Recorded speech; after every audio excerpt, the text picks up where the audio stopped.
I am Ukrainian.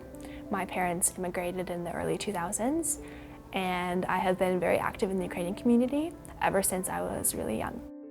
For about 7 years, I did Ukrainian dance, and I speak Ukrainian, and I still have family in Ukraine. They are currently safe, which is amazing, but it's surreal that it's actually happening, and these cities are getting bombed. Cities I've visited several times and kind of fallen in love with, and it's just really scary to imagine that if my parents hadn't immigrated here, I would be there too, and I'd be kind of struggling and hiding from bombs. Absolutely devastating.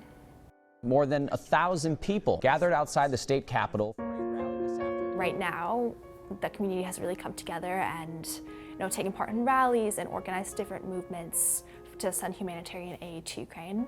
So, especially with the war, I have kind of deep dived into advocating for that. And so that's for sure something I've learned thanks to Center for Youth Voice.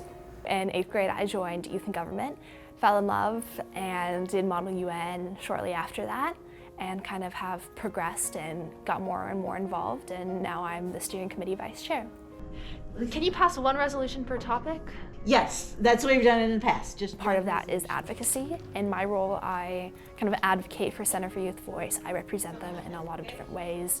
I learned a lot about fundraising this past year, and right now I'm trying to help students from different schools organize fundraisers for Ukraine as well. We had a fundraiser for Ukraine at my school. 17-year-old Alicia sold jewelry from her Ukrainian Etsy line. I'm trying to stay active, make something and contribute and express my creative side. I have a Ukrainian line of jewelry that I'm wearing right now, and all the proceeds are going to Ukraine, and I call it my Glory to Ukraine line.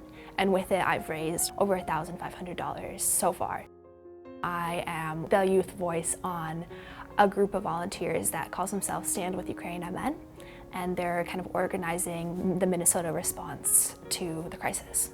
It makes sense just for her lived experience and passions and knowledge and concerns.